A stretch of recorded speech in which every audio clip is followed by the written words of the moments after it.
On va faire la deuxième partie, la dysnatrémie, mais surtout on va parler des hyponatrémies. Et on s'est rendu compte que en réalité, on n'accorde pas beaucoup d'importance à cette hyponatrémie qui peut avoir des conséquences dramatiques. Et, euh, et dans le raisonnement global, dans les services, eh ben, on voit hyponatrémie et puis des fois on regarde des choses, on va regarder la densité urinaire, sans avancer de façon didactique dans la gestion de cette natrémie. Donc je vais essayer, c'est un sujet toujours compliqué parce que d'ailleurs tous les interviewés disent la natrémie c'est un problème. Je pense que il faut rester simple, essayer de comprendre les choses simplement. À chaque fois qu'on essaie de les comprendre, moi je suis clinicien comme vous, dès que les choses sont compliquées, je me perds. On a envie des choses simples, parce que quand on soigne le malade, on n'a pas envie de s'encombrer de choses trop lourdes, donc on a envie d'avoir des choses simples. Et moi, j'essaie de comprendre simplement, dysnatrémie, c'est quoi? Donc, on a l'hyponatrémie. L'hyponatrémie, c'est simple. C'est la quantité d'eau qui devient plus importante à la quantité de sel. Avec une quantité d'eau normale ou basse, avec une quantité de sel normale ou basse, mais il y a un déséquilibre entre les deux. Hyponatrémie égale plus d'eau que de sel. Que le pool sodique soit normal, diminuer, augmenter, c'est-à-dire on s'en fout, c'est une proportion. La proportion d'eau est plus élevée que la proportion de sel. Hypernatrémie, c'est l'inverse. Il y a plus de sel que d'eau. D'accord? Et ça va induire des perturbations et des mouvements d'eau à travers deux secteurs, on va le voir. Vous voyez, donc, essayez de partir déjà avec des choses simples. Le bilan de l'eau. Qu'est-ce qui règle le bilan de l'eau? Déjà, les entrées. Les entrées, c'est ce qu'on voit. C'est la soif. Et la soif, elle est médiée par les osmorécepteurs et qui sont eux-mêmes réglés par la volémie. Donc, la pression artérielle, il y a des barorécepteurs intérieurs, donc tout ce qui est hémodynamique. Et la finalité, c'est la soif. On a soif, on boit. Les sorties, c'est tout ce qu'on peut perdre par la peau, la transpiration, par la respiration, donc ce qu'on appelle communément les pertes insensibles, par le digestif, et puis par le rein. Mais le rein, lui, il réajuste. La peau ne réajuste pas, la peau, elle perd. Quand on respire, on perd de l'eau, on ne récupère pas. Le rein, il réajuste. Le rein, il a des hormones, et il a une lance de Henle, il est construit de façon à réajuster le niveau d'eau qu'il met avec les urines. Il réabsorbe, il concentre, il dilue les urines quand il veut. Donc, c'est le seul régulateur. Et dans cette régulation intervient l'antidiurétique hormone pour rattraper de l'eau quand il faut rattraper de l'eau pour ne pas laisser l'organisme se déshydrater. Et puis, il y a l'osmolalité plasmatique, la pression et la volémie, tous ces éléments. Mais ça passe par le rein. On a deux secteurs et l'osmolalité va être le régulateur. En fonction de la modification de l'osmolalité d'un côté ou de l'autre, eh ben vous allez avoir un mouvement d'eau qui va se faire. Mais ce mouvement d'eau, il a une utilité, c'est pour garder l'osmolalité constante de part et d'autre. Le mouvement d'eau ne se fait pas, il se fait d'un côté. Si l'osmolalité a augmenté d'un côté, eh ben, il va y avoir de l'eau qui vient de ce côté-là pour la faire baisser, pour rééquilibrer. C'est le rééquilibrage. Donc, là où ça monte, il faut que ça s'équilibre. Donc, l'osmolalité de chaque côté, dans le secteur extracellulaire ou intracellulaire, va déterminer le mouvement d'eau. D'accord? Dans ces compartiments hydriques de l'organisme. Voilà. Donc, le but étant d'avoir la même osmolalité des deux côtés. D'accord? Et donc, celle qui a l'osmolalité qui monte va faire venir de l'eau pour que son osmolalité baisse et que l'équilibre soit atteint. Moi, je comprends comme ça, simple. Alors, le bilan de l'eau, c'est ce mouvement d'eau à travers cette membrane semi-perméable et de maintenir l'osmolalité constante de chaque côté. D'accord? Ah. Il y a sur ma diapo, il y a quelque chose qui n'apparaît pas. Pour le sel, on a le sodium alimentaire qu'on mange, donc les entrées, c'est quoi? C'est ce qu'on mange, d'accord? Et puis pour les malades, c'est les apports sanguins qu'on lui donne. Donc ça, c'est nous qui gérons, c'est par voie exogène. On apporte la quantité qu'il faut. Pour la sortie de sodium, eh bien pareil, quand on court, on transpire, on perd du sel. Mais ça, c'est pas régulé. Le seul régulateur ici, c'est quoi? C'est le rein. Le rein aussi, il gère le sodium. Il rattrape, il laisse partir en fonction, et bien sûr, sous la dépendance d'hormones, selon le cas. Si on est situation d'hypovolémie, c'est telle hormone qui va. Si on est situation d'hypervolémie, avec une hypernatrémie, c'est telle hormone qui va. Donc, et le rein est celui qui régule tout ça. Autre notion, l'osmolalité plasmatique. En général, celle qui génère un mouvement d'eau, c'est l'osmolalité efficace. C'est ce qu'on appelle la tonicité plasmatique.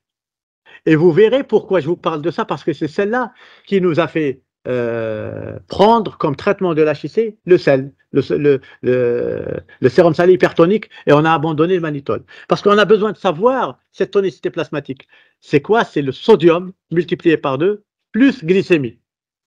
L'urée, on ne le prend pas en compte parce qu'il diffuse des deux côtés, et donc on n'a pas besoin de l'avoir dans le calcul parce qu'il n'induit pas de mouvement d'eau, parce que quand il est dans l'organisme, il se répartit équitablement des deux côtés. Donc il ne génère pas, l'urée ne génère pas de mouvement d'eau. Donc on a la tonicité plasmatique, c'est sodium multiplié par 2 plus glycémie.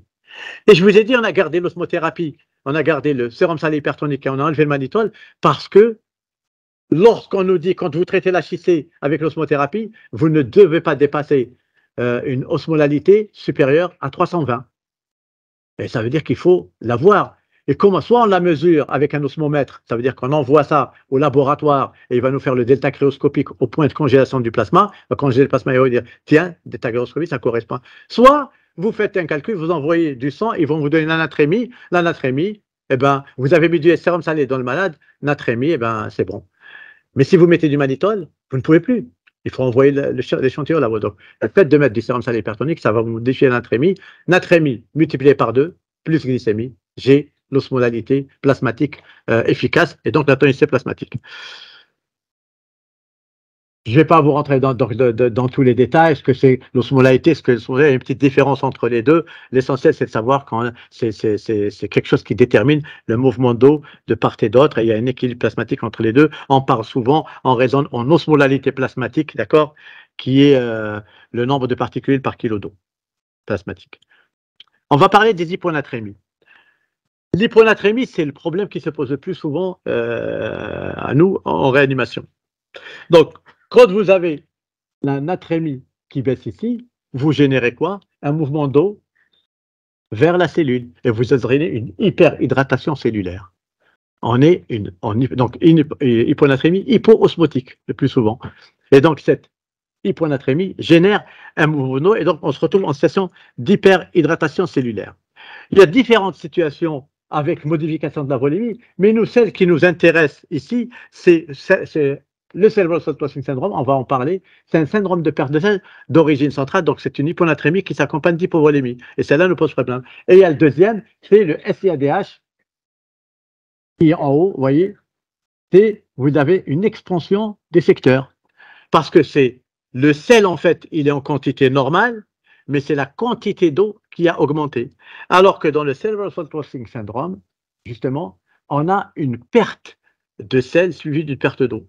D'accord? Donc, on est dans deux situations qui se ressemblent en tout point en termes d'osmolalité sanguine, mais l'une, on est une hyponatrémie de déplétion et l'autre, une hyponatrémie de dilution.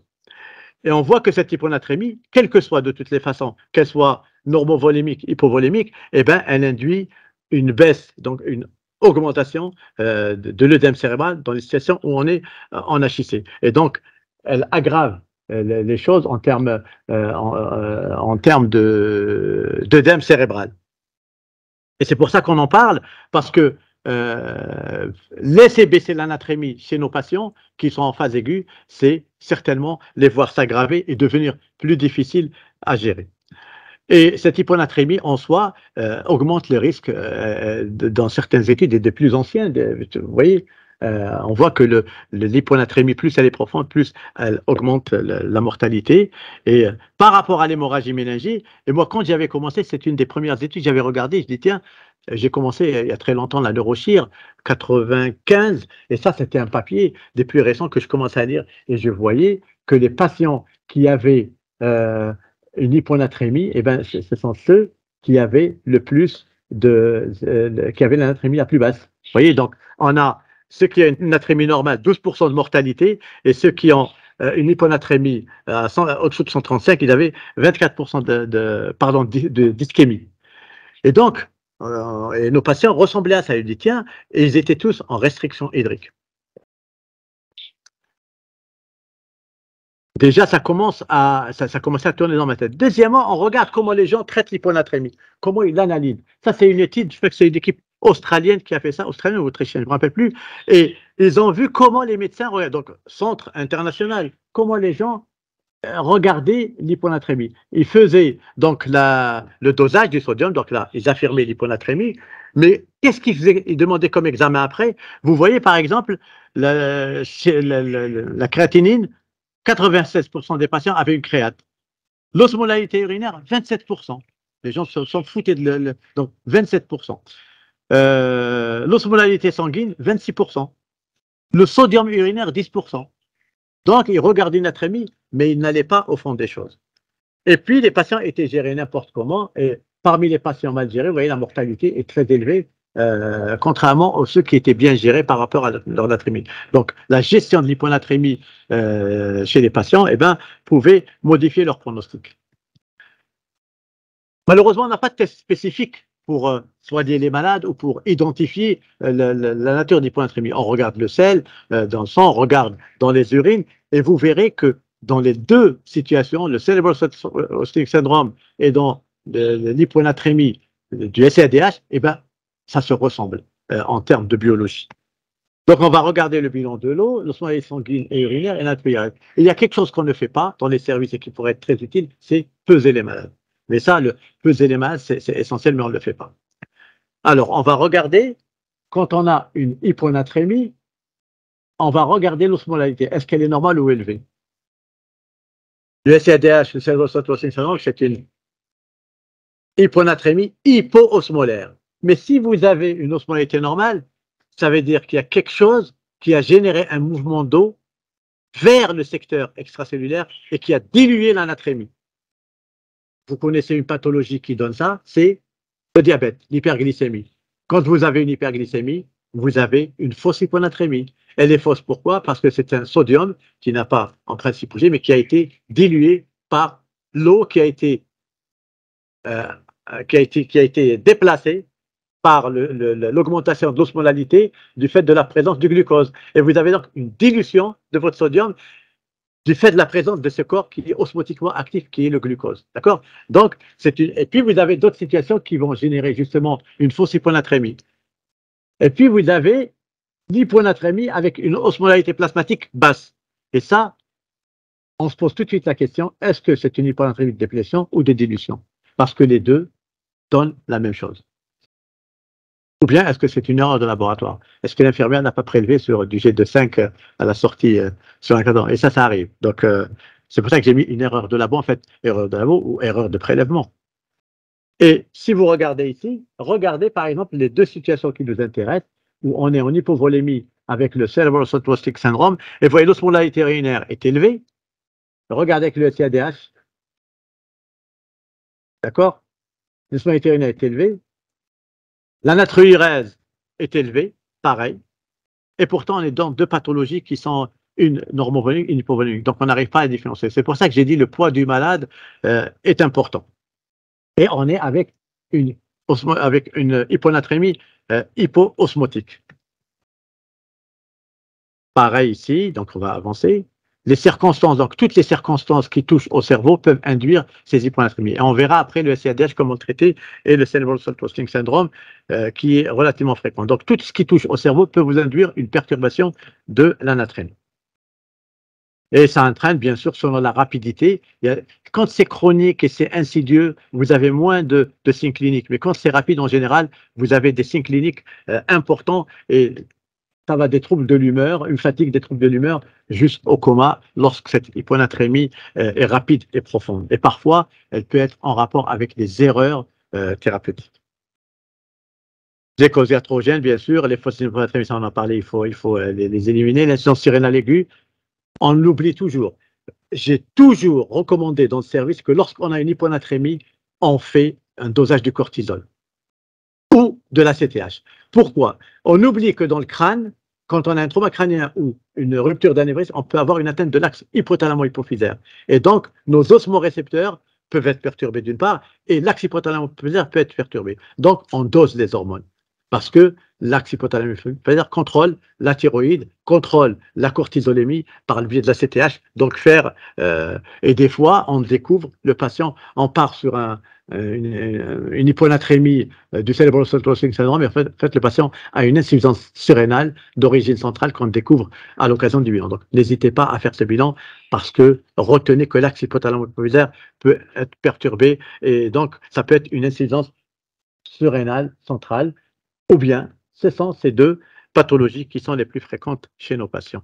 Alors, on a une hyponatrémique, on se pose la question, est-ce que je suis en SCH? Dans ce cas, on a une hyponatrémie de dilution avec une normo ou hypervolémie, soit c'est du cerebral cytochrome syndrome avec une hyponatrémie de déplétion et une hypovolémie. Et à partir de là, nous, on a pris déjà une mesure qui est radicale.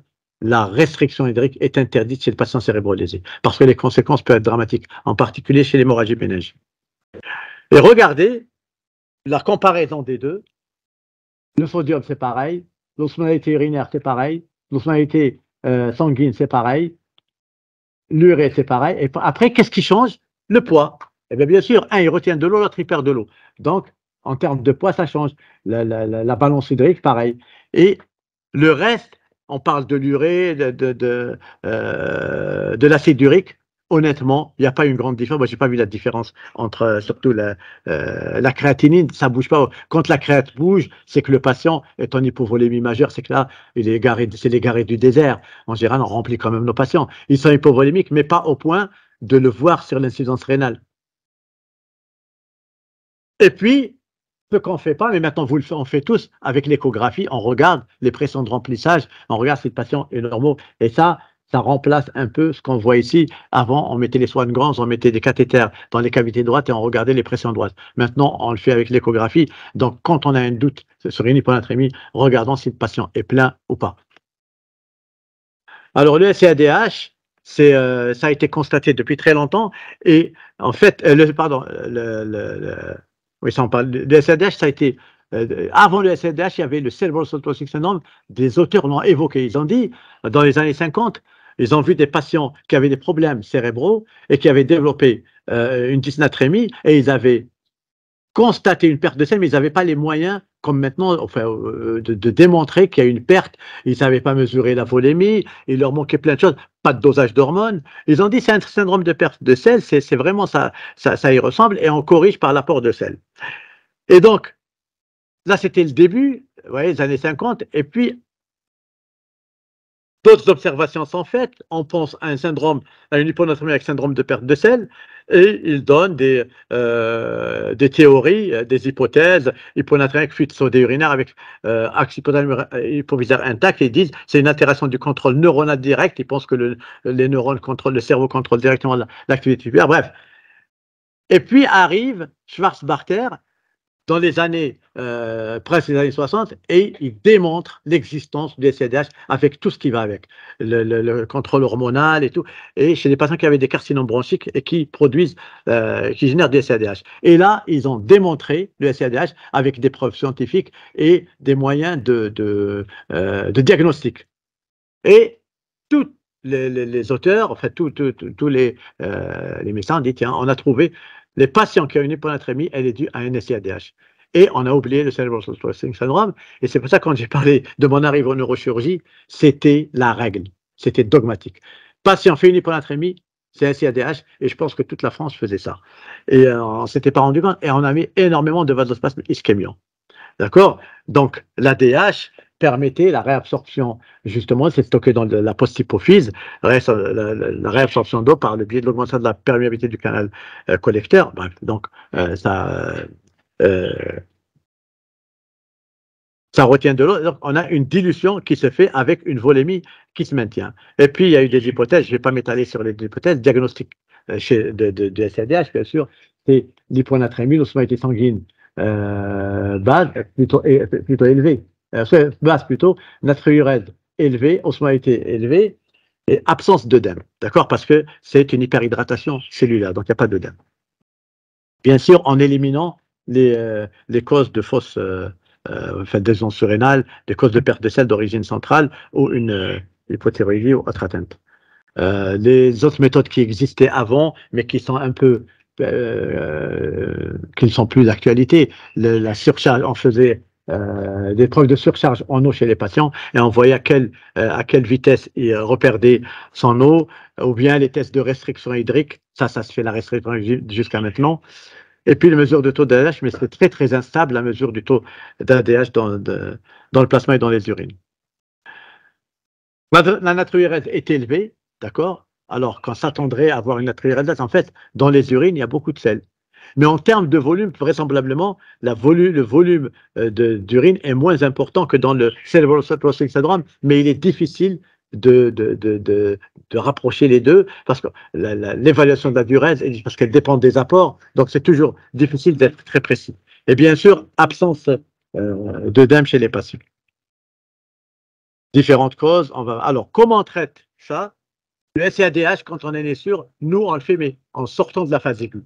C'est-à-dire, les 15 premiers jours à 3 semaines, pas de restriction. C'est interdit complètement, en raison du risque d'erreur si on se trempe le MAD et le PKH. Donc, au-delà de la 3e semaine, quand les patients deviennent hyponatriques tardivement et qu'ils sont sortis de la phase aiguë, il n'y a plus de vasospasme, il n'y a rien du tout.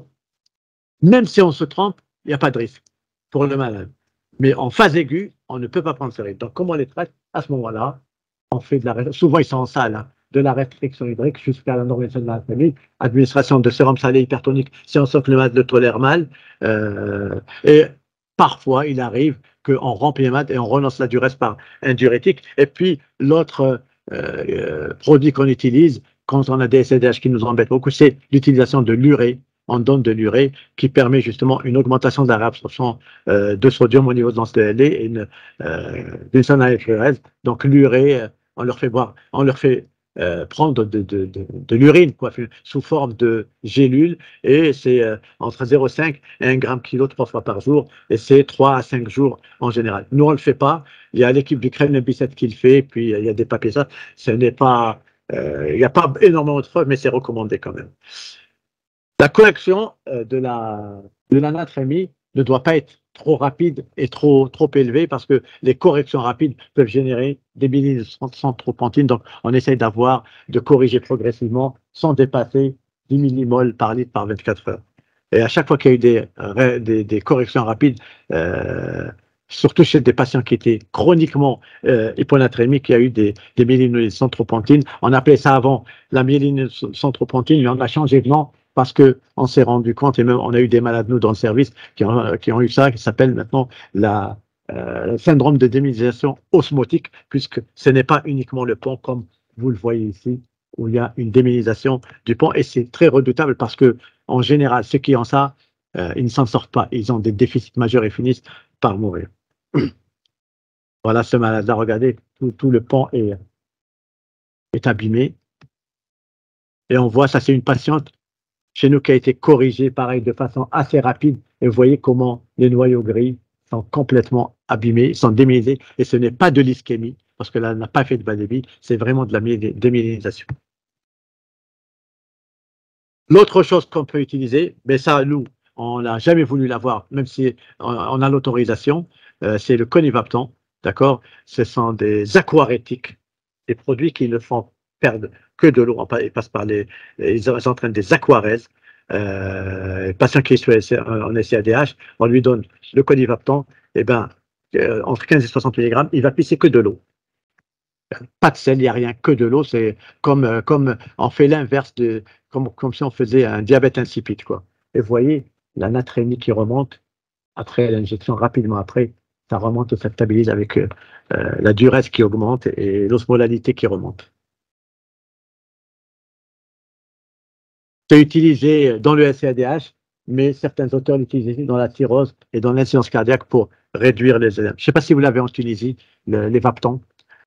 C'est pas très utilisé. Nous, en neurochir, on s'est dit qu'on n'a pas besoin de ça parce que on a toujours peur que quelqu'un soit trop intelligent et finisse par manipuler des produits qui peuvent être dangereux pour les patients et qu'on se retrouve. On a vu même des gens mettre de l'insuline quand on a dit pourquoi on met de l'insuline chez un malade qui a l'hypoglycémie, il dit c'est pour l'anabolisme musculaire. Ça nous a rendu fou, musculaire, donner de l'insuline. Le malade est mort d'hypoglycémie. Donc pour dire, toujours les gens azimutés. Voilà l'urée, comment ça augmente, ça fait c'est une étude, je crois que c'est une étude belge, où avec l'administration de l'urée, voilà, ça permet d'augmenter la natrémie avec une hyperdurèse, mais une hyperdurèse aqueuse. L'urée permet la réabsorption du sel. Le Cerebral Salt Processing Syndrome, on a différencié un.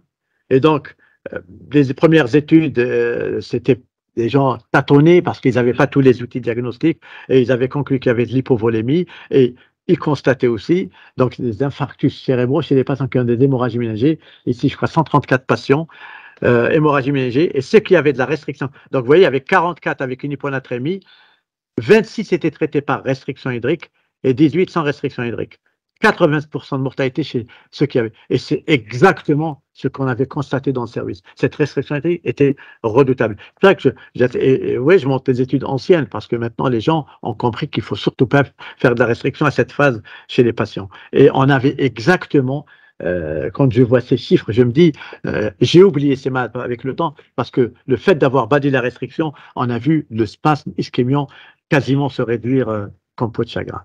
Et vous voyez, les patients, je vous ai dit que nos patients étaient hypovolémiques. Ça, c'est deux études. C'est une étude où on regardait, on remplissait les malades par le bilan entrée-sortie, et on appelait ça le groupe contrôle. Et il y a un groupe interventionnel qui était traité selon la volémie, d'accord? Il regardait le volume, il mesurait le volume sanguin, et vous voyez les épisodes d'hypovolémie quand on fait le bilan entrée-sortie, vous voyez que c'est un bilan qui n'est pas très précis, et là c'est la volémie, donc on est plus précis, et malgré tout, 54% d'épisodes d'hypovolémie ici et 39% d'hypovolémie. Pourtant, on est en train de suivre le volume sanguin. Donc, malgré tout, beaucoup de patients peuvent avoir des hypovolémies sévères, malgré, là, ils sont dans une étude, c'est-à-dire on les suit de près et on les remplit, et avec ça, ils sont hypovolémiques. Donc, pensez toujours que vos patients en phase aiguë sont hypovolémiques et surtout les hémorragies méningées risquent de vasospasme, et de les remplir et de ne pas se dire non, non, je vais. Alors, la logique chez nous, puisqu'on est dans l'enseignement, la logique en neurochir, c'est pas la logique des autres réanimations. Ceux qui font la réanimation polyvalente, la réanimation pulmonaire, ils sont dans la restriction hydrique, il ne faut pas mouiller le poumon. Nous, ça n'existe pas. Bien sûr qu'on fait attention au poumon, mais la restriction, c'est le vasospasme, c'est l'ischémie cérébrale. Donc, on est dans une logique, même pour le traumatisme crânien. Donc, il faut faire attention. Ça ne veut pas dire qu'on va remplir pour abîmer le poumon, mais on est plus large en termes de remplissage que dans les services qui s'occupent du poumon ou autres. Donc, je vous dis, l'hypovolémie est très fréquente, donc faire attention. Et il y a un élément qui sort, les patients produits, ceux qui sont hypovolémiques, ont souvent beaucoup plus de BNP, la BNP est plus élevée, le peptide natriurétique. Et dans les hémorragies méningées, le Cerebral Salt Processing Syndrome est expliqué par la production de peptides natriurétiques. C'est pas complètement vrai parce que pour l'instant, les études ne l'ont pas complètement montré. Et puis, il y a une controverse par rapport à la physiopathologie de ce Cerebral Salt Processing Syndrome. On sait que c'est un syndrome de perte de sel d'origine centrale, mais on n'est pas sûr parce qu'il y a différentes raisons de produire du PNP. Je vous ai dit qu'une hémorragie méningée, il suffit qu'il ait, au cours de l'hémorragie, dès qu'il a la rupture d'anévrisme, il peut avoir une défaillance gauche avec une BNP qui monte, mais qui n'a rien à voir avec l'hyponatrémie elle-même. Donc, c'est assez controversé. Mais toujours est-il que ces patients sont hypovolémiques, et vous voyez ici, et ceux qui en se passent, ischémie, on l'avait vu tout à l'heure, sont hypovolémiques. Donc, on a beaucoup d'hypovolémie. Il faut veiller à remplir les patients. Je passe sur les causes. Et vous voyez que les patients qui ont l'ischémie pareil ici, ça c'est le BNP pareil, ils voient que la BNP est plus élevée chez les patients qui ont l'ischémie cérébrale retardée que ceux qui ne l'ont pas. Ça ressort dans cette étude qui date de 2004, donc ça commence à être ancien. C'est un facteur indépendant associé à l'hyponatrémie d'une part, parce que c'est la BNP, donc ça fait perdre du sodium, et c'est associé aussi au vasospasme et à l'ischémie. Alors, on va passer. Donc, cette sécrétion appropriée de peptides natriurétiques, c'est la première théorie qui a été retenue, entraîne donc une augmentation des différentes fractions de peptides natriurétiques. On a, pour le BNF, on disait brain natriurétique peptide, en fait, ça a changé, on avait B NP, et le B c'est plus brain parce que c'est la forme B, donc parce que ça vient pas forcément du cerveau, et, le vasculaire, donc, et tout ça conduit à une hyperdurèse, une hypernatriurèse, une vasodilatation et l'inhibition des systèmes rénine-angiotensine et d'aldostérone. La correction de cette hyponatrémie, c'est le remplissage et l'apport de sel massif. Donc, on ne peut pas laisser le patient. On considère que c'est une hyponatrémie de déplétion. Donc, on va apporter du sérum physiologique et voire rajouter du sérum salé hypertonique de façon assez douce, de telle manière à faire remonter la natrémie et en même temps remonter la volémie parce qu'on est dans un souci de correction de natrémie et dans un souci de correction de la volémie. Et il y a des personnes chez qui on donne du sel parce qu'ils ne sont pas perfusés. On leur donne d'en avoir et puis on leur donne du sel par gélule. Ça existe. La pharmacie centrale nous fabrique des gélules de sel de 2 grammes et donc on leur donne par voie orale parce qu'on a envie de les déperfuser. Voilà. Et ne jamais dépasser une correction trop rapide, pareil à cause de la myéline centropantine. On donne aussi, quand on voit qu'avec en leur donnant du sel et de l'eau, ils perdent leur sel, on leur donne un minéralocorticoïde, donc la fludrocortisone, qui a un faible effet glucocorticoïde, qui est minime, mais surtout elle a un effet minéralocorticoïde, donc il va permettre la réabsorption de sodium. On donne, en général, on peut aller de 100 jusqu'à 400 microgrammes. Nous, en général, on donne 150 microgrammes par jour. Un comprimé de 50 microgrammes 3 fois par jour, et ça dure en général entre 5 et 7 jours. Certaines équipes donnent de l'hydrocortisone, mais il faut savoir que l'effet de l'hydrocortisone, l'effet minéralocorticoïde de l'hydrocortisone est très très faible par rapport à celui du fludrocortisone. Donc quand on gère une hyponatrémie, il vaut mieux donner un minéralocorticoïde qu'un glucocorticoïde, sauf si cette perte de sel est en rapport avec une insuffisance surrénale. À ce moment-là, c'est les corticoïdes qu'il faut donner. Les hypernatrémies, donc ça donne des déshydratations intracellulaires, donc c'est un mouvement d'eau dans l'autre sens, d'accord, pour remonter, pour baisser la natrémie au niveau extracellulaire. Et souvent, ça c'est dû à des erreurs de traitement. Soit chez nos patients, vous pensez à 2 choses. Soit nous avons trop mis de sel aux patients, soit c'est un diabète insipide. Ou bien, quelque chose qui ressemble au diabète insipide, qui est une dysrégulation des osmorécepteurs. Les osmorécepteurs centraux remettent le niveau de natrémie, pas à un niveau normal, mais à un niveau pathologique, parce qu'ils sont perturbés par la présence de sang. Et donc, mais c'est l'équivalent d'un diabète insipide. L'autre chose, c'est l'erreur qu'on peut faire en donnant des bolus de SSH de façon un peu tous azimuts et en fait monter la natrémie. D'accord? Donc, c'est surtout un apport soit de sel excessif ou l'administration de diurétique ou un diabète insipide par atteinte de l'axe thalamo-hypophysaire et l'atteinte de la post-hypophyse.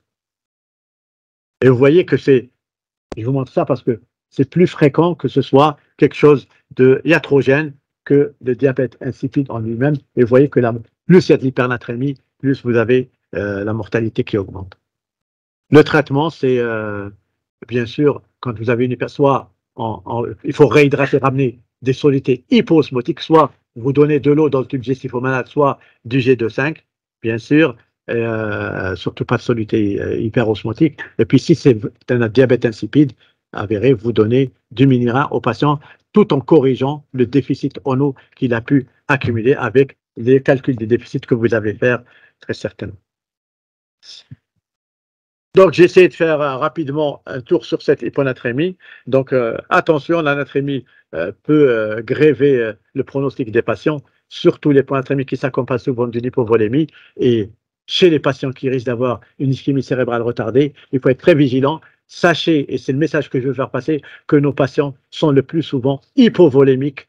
Et donc, n'oubliez pas de bien les corriger et de les hydrater et ne comptez pas sur eux pour boire et manger et s'hydrater parce que ce sont des malades, surtout chez les patients cérébrolésés, ils sont confus, ils sont désorientés et ils ne font pas, vous leur mettez un plateau, vous revenez, il est toujours sur place et ils n'ont ni bu ni mangé. Donc, et si on veut remplir les patients, ce n'est pas le tube digestif, c'est la veine. Le tube digestif, on nourrit le malade, la veine, on hydrate le patient et on est sûr de ce qu'on met dans la veine. Parce que ce qui est dans la veine reste dans l'organisme, ce qui est dans le tube digestif, on ne sait pas, c'est tout un tunnel dans lequel va circuler la nourriture et qui risque de sortir en diarrhée et finalement le patient aura accumulé un retard important. Je vous remercie.